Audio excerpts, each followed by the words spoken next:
When I was about 19, I was driving on a two-lane road after work around 11 p.m. There were no other cars on the road, and suddenly this guy in a red shirt and a bicycle surfed from the side of the road right in front of my car. I hit him and felt the impact. I was yelling OMG and got out of the car to see how badly he was hurt, only I didn't see him. I couldn't find the guy. No bike, no red-shirted guy, no dent or blood on my car. I searched the ditch with a flashlight and a couple of people passed by while I was looking in the field for a body when a sheriff's car pulled up out of nowhere. I told him what happened and he said I didn't hit anyone. He told me that about 15 years earlier a young man in a red shirt was hit by a car while driving his bike right there. He died instantly, and the deputy told me that every couple of years someone driving through there believes they've hit a red-shirted bike rider, which means I had hit a ghost without even knowing. It happened about 40 years ago, and it still creeps me out. To this day, I don't like driving at night.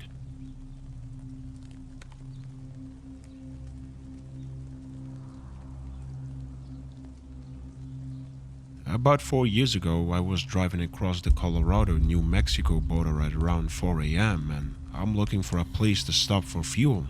I happened to be along the smallest and saddest little farm town with only one tiny gas station.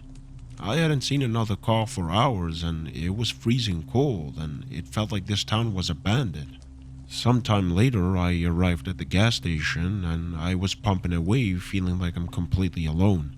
Until I noticed another car in the shadows near the back of the building.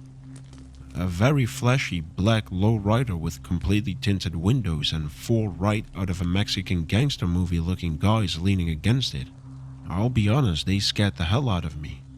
They were wearing the black shorts, wife-beater tank tops and the knee-high socks. Now just remember, it was freezing cold and it was in the middle of nowhere. Without a word, all four got off the car and walked straight towards me until I could see the full sleeves and face tattoos under the pump lights. I dropped the gas pump, fired up the motor and did the greatest 0 to 100 that my car had ever seen. Not even 20 seconds after burning out onto the highway, I see headlights swerve out and follow me. Little did they know, my beat-up looking Dodge truck had the Hemi motor and a couple of upgrades. They never had a chance, and after a few miles, their headlights disappeared in my rear view mirror.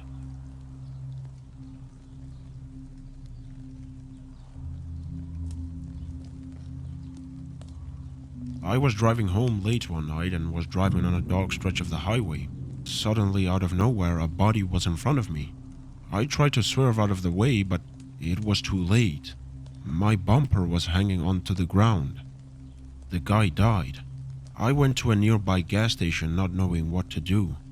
I was about 18 at the time and I was terrified. When the tow truck pulled my car up onto it, there was a bunch of blood and guts on the bottom. I couldn't get that image out of my head. I later found out a drunk driver with 5 DUIs had hit a guy on the motorcycle prior to this happening. For years after, I had serious depression and thought about it every night before sleep.